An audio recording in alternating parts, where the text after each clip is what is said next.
Hello. If you've watched the previous video, we talked about the manufacturing of this theater chair.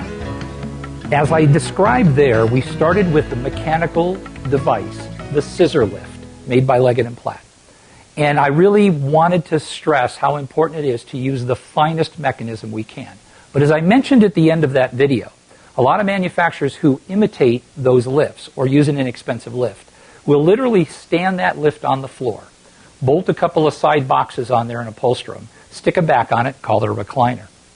Here's where we really start to separate ourselves from the inexpensive seating. The chair I'm sitting in right now and all of the models that we manufacture at Premier, and there are 11 styles, and within each of the styles there are the same 6 style units that make up the straight rows, the couches, love seats, and the curved rows. What we've done is we have then built around that mechanism a housing. I like to call it unibody construction, kind of a term we've heard from the car industry, meaning that our whole outer frame is made out of solid wood. Not particle board, not chipboard, not cardboard, but real kiln-dried alder. The rigidity of our frame is second to none. Every joint of our frame is screwed in, glued, and strapped. None of those joints are stapled. So the integrity of this frame is as if it was one piece of wood. We know today wood glue will basically hold up stronger than the wood itself. So in our frame, as we've built this bucket, let's say, we can then drop the mechanism into this housing. It now stands in a solid unit. It is then bolted into this wood frame. There are metal fittings that are CC routered cut for precision into these wood units so that every single time that we mount a mechanism into a wood frame, it is identical. It gives the mechanism support. It gives you incredible support and integrity in your chair. And now that frame and that unit, the mechanism itself, become one.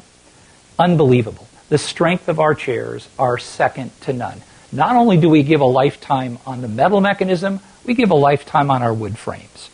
Everywhere where there is a stress point, it is also blocked. So our strength is, I just can't even stress enough how important it is when you're out there looking at theater chairs that don't even have a wood frame.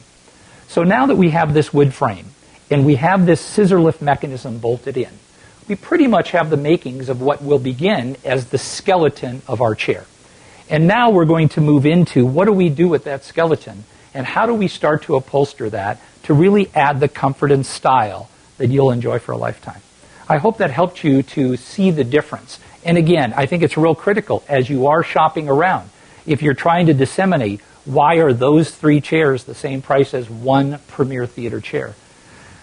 As I said early on, we get what we pay for. I always like to say Rolex makes 2 watches. They make their President and they make an entry-level watch. They're all phenomenal watches, as Leggett & Platt makes different grades of mechanisms. But the key is a watch a watch? Is a chair a chair? And I hear that all the time. Well, not only is there a Rolex, well, there's a Timex. Now, none of us think that a Timex is the same as a Rolex, do we? Premier is not what you see in those other stores. It's sad, but we've all owned bad furniture. And we've all owned bad mechanics, and we've all had chairs and furniture wear out. I'm going to get through the next training with you now to start to show you the differences of the comfort that's built around that skeleton. I hope that helps, and I'll talk to you real soon. Thanks for watching.